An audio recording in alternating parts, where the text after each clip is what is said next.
Science cannot tell us, for instance, whether a poem, a work of literature, or a work of art or music is good or beautiful.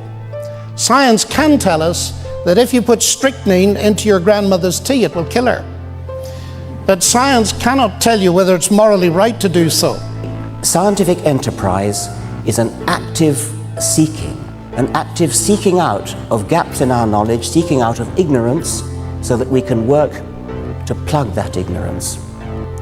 But religion teaches us to be satisfied with not really understanding. Every one of these difficult questions that comes up, science says, right, let's roll up our sleeves and work on it. Religion says, oh, God did it. Science uses evidence to discover the truth about the universe. It's been getting better at it over the centuries in the teeth of opposition from religion, although it has to be admitted that, of course, science grew out of a religious tradition. Religion, as the quotation that Judge Pryor read out, teaches us to be satisfied with, was it lack of evidence or lack of... with not understanding. With not understanding.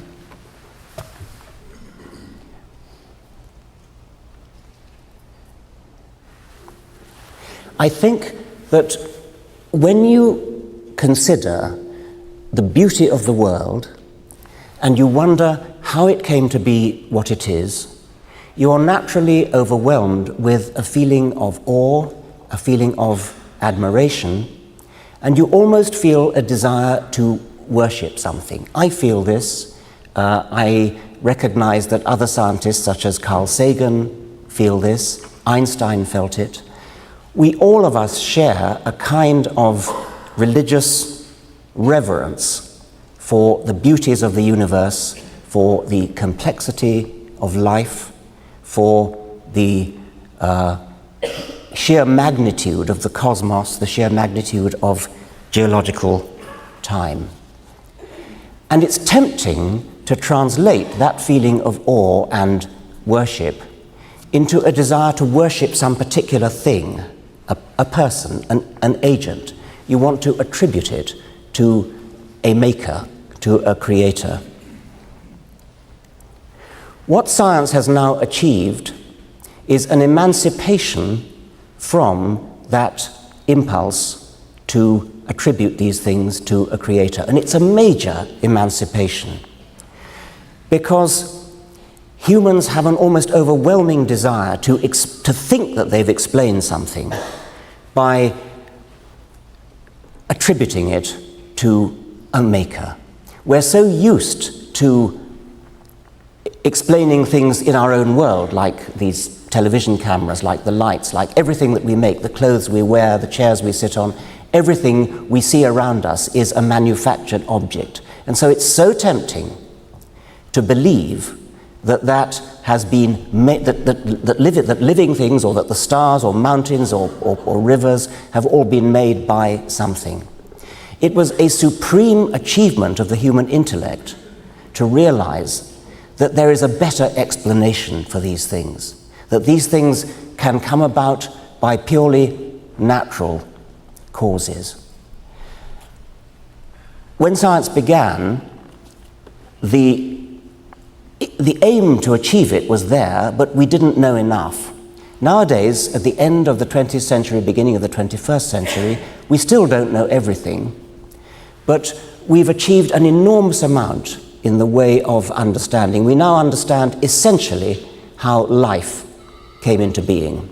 We know that we are all cousins of all animals and plants. We know that we're descended from a common ancestor, which might have been something like bacteria. We know the process by which that came about.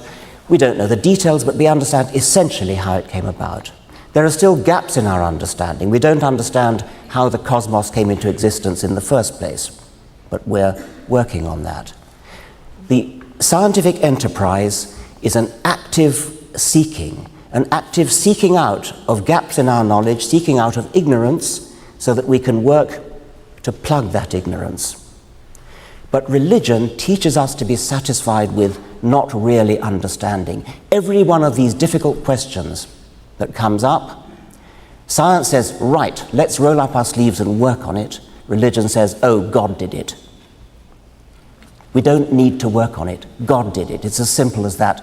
We have no thrusting force pushing us on to try to understand. Religion stultifies the impulse to understand because religion provides a facile, easy, apparent explanation, although as we'll see later in the evening, it isn't really an explanation, and it prevents. The idea that science and religion are somehow equally valid ways of understanding the world falls apart when you look at their track records. Science advances by asking questions, testing ideas, and changing when the evidence demands it. Religion often tells people to stop asking, to accept mystery as divine will.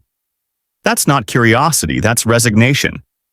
We've made more progress in understanding the origin of life in the last 150 years than religion has in thousands. Evolution, for example, is backed by genetics, fossils, and lab experiments. We now know that all life on Earth shares a common ancestor. That's not a guess. It's supported by DNA and observed patterns in biology. There's no need to invoke a designer when natural selection explains complexity. Yes, humans feel awe when we look at the stars, when we study cells, when we face the unknown. But awe doesn't require worship. It requires courage to keep learning. The universe doesn't need a creator to be beautiful. It just needs us to be honest enough to follow the evidence. There are two issues here. Faith is blind, science is evidence-based. I do not agree with the first one, but I very much agree with the second one. Some faith is blind. And blind faith can be very dangerous, especially if it's coupled with a blind obedience to an evil authority. And that, ladies and gentlemen, I would like to emphasize, is true whether the blind faith is that of religious or secular people. But not all faith is blind faith, because faith itself carries with it the ideas of belief, trust, commitment, and is therefore only as robust as the evidence for it. Faith in the flying spaghetti monster, much beloved of Richard Dawkins, a delightful idea, is blind because there's no evidence for the flying spaghetti monster. But faith in relativity theory is not blind because there is evidence supporting it. I can't speak authoritatively for other religions, but faith in the Christian sense is not blind. And indeed, I do not know a serious Christian who thinks it is. Indeed, as I read it, blind faith in idols and figments of the human imagination, in other words, delusional gods, is roundly condemned in the Bible. My faith in God and Christ as the Son of God is no delusion. It is rational and evidence-based. Part of the evidence is objective. Some of it comes from science, some comes from history, and some is subjective, coming from experience. Now, of course, we do not speak of proof. You only get proof in the strict sense in my own field of mathematics. But in every other field, including science, we can't speak of proof. We can speak of evidence, of pointers, of being convinced beyond reasonable doubt. I think it's important in this context to emphasize that science is limited, because there seems to me a creeping danger of equating science with rationality. But what is beyond science is not necessarily irrational. Science cannot tell us, for instance, whether a poem, a work of literature, or a work of art or music is good or beautiful. Science can tell us that if you put strychnine into your grandmother's tea, it will kill her. But science cannot tell you whether it's morally right to do so. And the Nobel Prize winner, Sir Peter Medawar, who's quite a hero, I think, for both of us, has pointed out that you can easily see the limits of science because it cannot answer the elementary questions of a child. Who am I? What is the purpose of my existence? Where am I going? Now, Richard has just contrasted science and religion being content with not understanding, whereas science is unraveling the understanding of the universe. And I understand and feel the force of that objection very strongly, because sometimes Christians, I admit, have been guilty of a lazy God of the gaps kind of solution. I can't understand it, therefore God did it. And of course, God disappears as the gaps close. But I'd like to point out that there are two kinds of gap, ladies and gentlemen. There are gaps that science closes, and I call those the bad gaps. But there are also gaps that science opens, and we may come to some of those later. But as for the idea itself, Richard referred to the very important fact that science, modern science as we know it, exploded in the 16th and 17th centuries, and it arose out of a theistic background. And many philosophers of science have studied this and come to the conclusion that's now called Whitehead's thesis, that human beings became scientific because they expected law in nature, and they expected law in nature because they believed in a lawgiver. I think that is profoundly important, because it means, far from religion hindering science, it was the driving force behind the rise of science in the first place. And when Isaac Newton, for example, discovered his law of gravity and wrote down the equations of motion, he didn't say, marvelous, I now understand it, I've got a mechanism, therefore I don't need God. In fact, it was the exact opposite. It was because he understood the complexity and sophistication of the mathematical description of the universe that his praise for God was increased. And I would like to suggest, Richard, that somewhere down in this you're making a category mistake, because you're confusing mechanism with agency. We have a mechanism, it does X, Y, and Z, therefore there's no need for an agent. I would suggest that the sophistication of the mechanism, and science rejoices in finding such mechanisms, is evidence for the sheer wonder of the creative genius of God. Lennox tries to defend faith by calling it evidence-based, but that's misleading. In science, evidence is measurable, testable, and reproducible. In Christianity, the evidence is often personal experience, ancient texts, or subjective feelings. That's not the same. If we use that standard across the board, we'd also have to accept alien abductions and ghost sightings as evidence. And we don't. Yes, science has limits. It doesn't answer every emotional or poetic question, but that doesn't mean religion does. Saying God explains beauty or purpose doesn't answer anything. It shifts the mystery to an even bigger unknown, an invisible, undetectable being with unlimited power and no explanation. And about Newton or early scientists believing in God, they also believed in alchemy, demons, and bloodletting. They were products of their time. We've moved on, just like we moved on from using scripture to explain diseases or eclipses. First, I'd like to respond a little bit to what John said on the previous occasion. I feel happier if we could have a bit more of a dialogue rather than this. When you say faith is rational and evidence-based, I mean, if that were true, it wouldn't need to be faith, would it? I mean, if there were evidence for it, why would you need to call it faith? You'd say just evidence. And when you said that faith in relativity, in Einstein's theory of relativity, is evidence-based, that of course it is. But the evidence is all important. I mean, Einstein's predictions fit in with observed fact and with a whole body of theory, whereas we only need to use the word faith when there isn't any evidence. No, not at all. I presume you've got faith in your wife. Is there any evidence for that? Yes, which plenty. You base it? Yes, Plenty of evidence.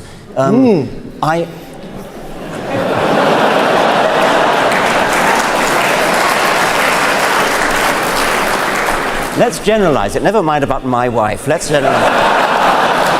It's the same with mine, Richard. It's the same with mine. Let's say that in general, how do we know that somebody loves us? Okay. Yes. You can use a word faith for that if you like, but it's not the right use of the word. Because, it is. Because you know why, you know your wife loves you because of all sorts of little signs, little catches in the voice, little looks in the eye. That's the evidence. Yes, that's evidence. right. That's perfectly good evidence. That's not faith. Yes, it is. Well, okay, then we're coming down to pure semantics. I think you've been influenced too much by Kant, you see. Not explicitly, I have to say. Let's go on.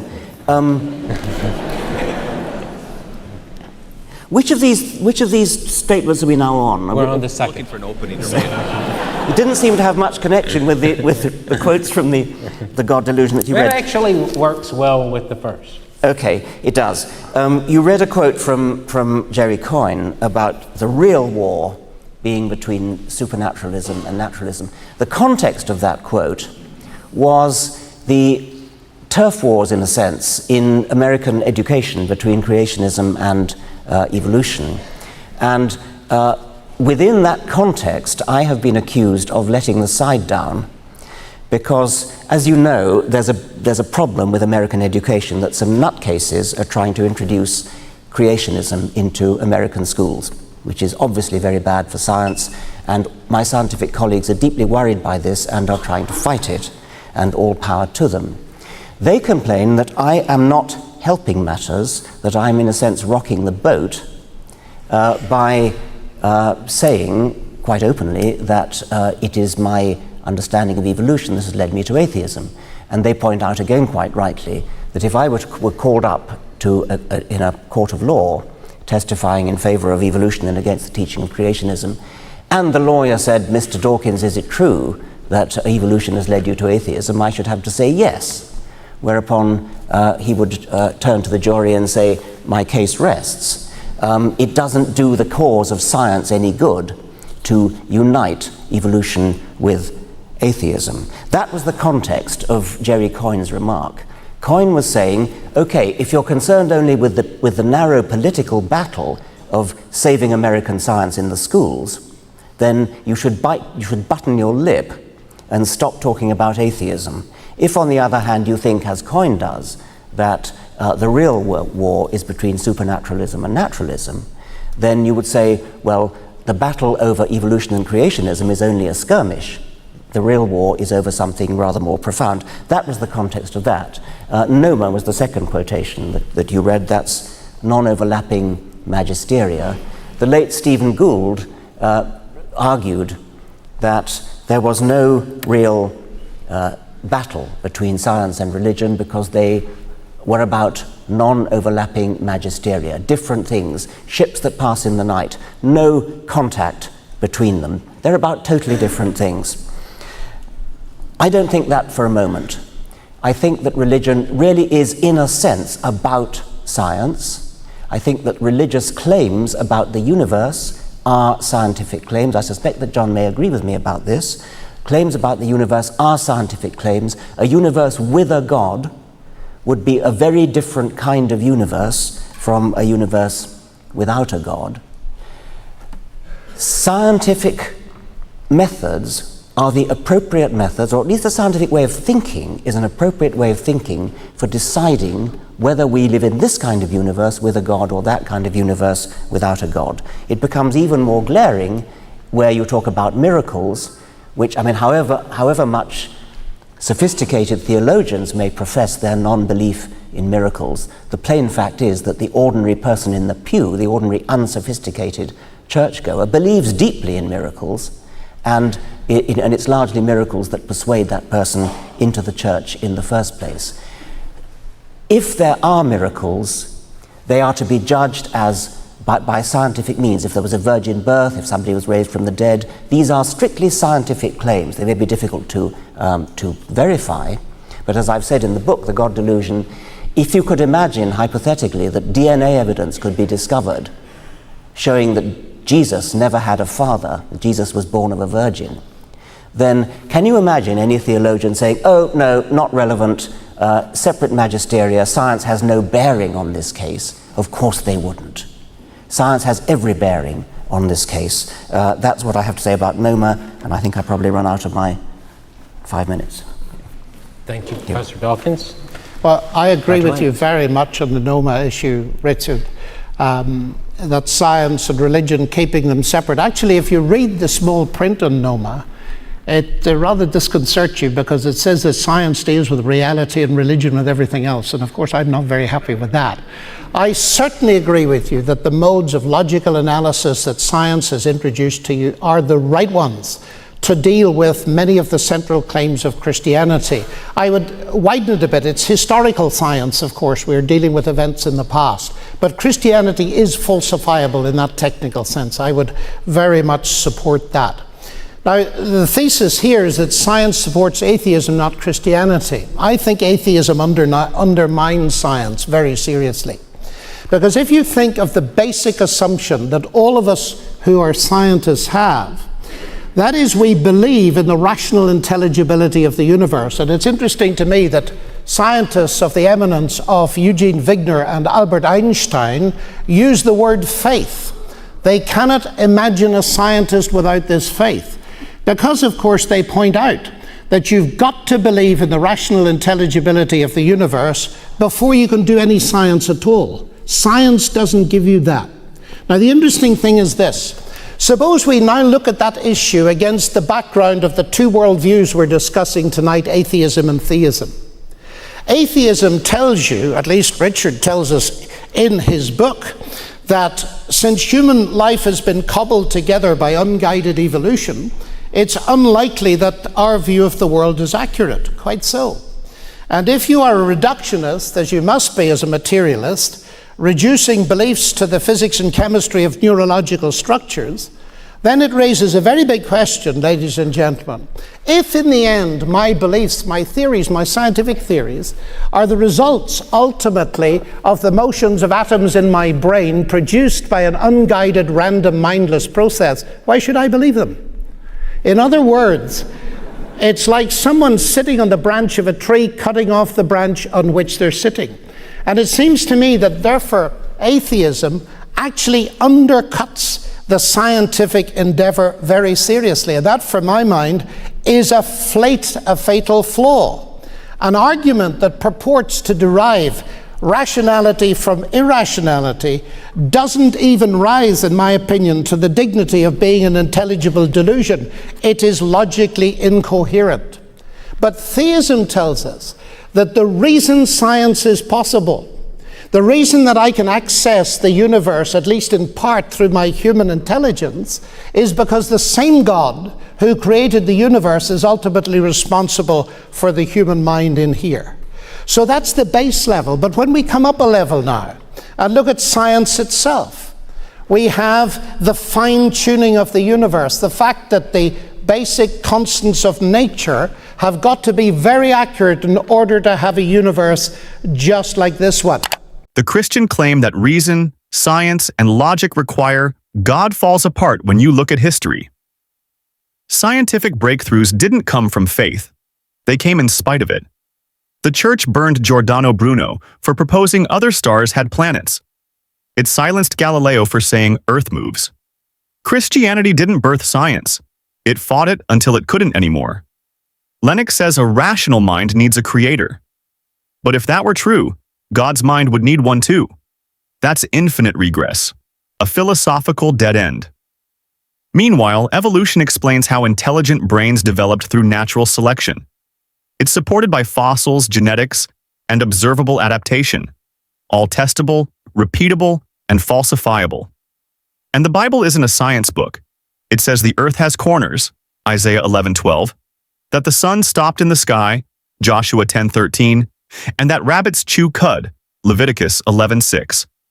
These aren't poetic metaphors. They're wrong.